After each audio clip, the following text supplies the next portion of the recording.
أعوذ بالله من الشيطان الرجيم بسم الله الرحمن الرحيم إن الذين آمنوا وعملوا الصالحات وأخبتوا إلى ربهم أولئك أصحاب الجنة هم فيها خالدون مثل الفريقين كالأعمى والأصم والبصير والسميع هل يستويان مثلا أفلا تذكرون صدق الله العظيم.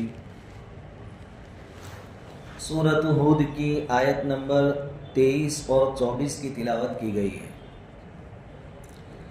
گزشتہ کل ہم نے سنا تھا کہ اللہ تعالیٰ نے دو جماعتوں کو بالکل الگ کر دیا. ایک مشرکین مکہ کی جماعت اور ایک نبی کریم صلی اللہ علیہ وسلم اور آپ کے ماننے والوں کی جماعت. ان دو آیتوں میں سے پہلے آیت کے اندر اللہ رب العزت پھر سے وہ تقسیم بیان فرماتے ہیں کہ جو لوگ ایمان لائے، وعملوا الصالحات اور اچھے اعمال کیے، وَأَخْبَتُوا إِلَىٰ رَبِّهِمْ اور اپنے رب کی طرف عاجزی کی، اولئک اصحاب الجنہ یہ لوگ جنتی ہیں، ہم فیہا خالدون ہمیشہ جنت میں رہیں گے. تین باتیں: آمنو ایمان لانا، وعملوا الصالحات اچھے اعمال کرنا، واخبتوا الی ربہم اور اپنے رب کی طرف عاجزی کرنا. اس کے بدلے میں ہمیشہ کی جنت ملے گی. قرآن کریم میں عام طور پر جہاں بھی ایمان کا تذکرہ ہے وہاں وعملوا الصالحات کا لفظ بھی ہے. ان الذین آمنوا وعملوا الصالحات والذین آمنوا وعملوا الصالحات. اس سے بات معلوم ہوتی ہے کہ صرف ایمان کافی نہیں ہے، بلکہ ایمان کے ساتھ اعمال کا ذخیرہ ہونا بھی ضروری ہے. اور تیسری چیز جو یہاں بیان کی گئی وہ ہے اخبات، وَأَخْبَتُوا إِلَىٰ رَبِّهِمْ. اخبات کا جو لفظ ہے اس کے مفسرین نے اور علماء کرام نے الگ الگ معنی بیان کیے ہیں. عام طور پر ہماری اردو تفاسیر میں اس کا ترجمہ عاجزی سے کیا گیا ہے. اخبات یعنی عاجزی کرنا اللہ رب العزت کے سامنے. معلوم ہونا چاہیے کہ اللہ تبارک و تعالیٰ کو بندہ عاجزی کرے یہ بہت پسند ہے. بندہ عاجزی کرے، بندہ اللہ سے مانگے، روئے، گر گرائے، یہ اللہ تعالیٰ کو بہت پسند ہے. اللہ تعالیٰ اس منظر کو دیکھنا چاہتے ہیں. اس لیے جب مشرکین مکہ نے نبی کریم صلی اللہ علیہ وسلم کو بہت زیادہ ستایا تو اللہ تبارک و تعالیٰ نے آپ کو آسمان اور جنت اور اوپر کی سیر کرائی جس کو ہم معراج کہتے ہیں. اب یہ بہت بڑی دولت سے نوازا حضور کو معراج، حتیٰ کہ حضور صلی اللہ علیہ وسلم عرش تک تشریف لے گئے، سدرۃ المنتہا سے آگے تک گئے. اور ہمارے عقیدے کے حساب سے حضور صلی اللہ علیہ وسلم کو اللہ تبارک و تعالیٰ کی زیارت بھی نصیب ہوئی، جنت بھی دیکھی. جب اس واقعے کو اللہ تعالیٰ نے قرآن میں بیان فرمایا 15ویں سپارے کی شروعات میں، وہاں اللہ تعالیٰ نے کون سا لفظ استعمال فرمایا؟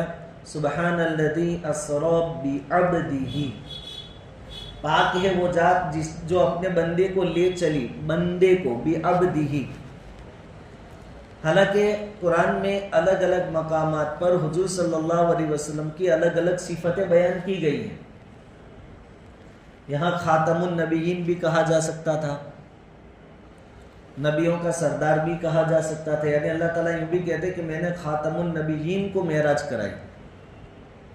لیکن یہاں حضور کی دوسری کوئی صفت بیان نہیں کی، بلکہ عبدیت والی صفت کو اللہ تعالیٰ نے بیان کی.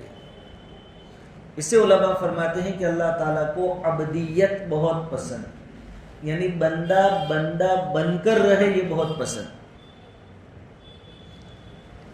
بھائی ہم میں سے کوئی آدمی بیرون ممالک سفر کرنے جاتا ہے، کوئی لندن جا کے آیا، امریکہ، تو پھر آ کے بطور فخر کے بیان کرتا ہے کہ الحمدللہ لندن جا کے آیا، امریکہ جا کے. حالانکہ یہ سب جنت نہیں ہے.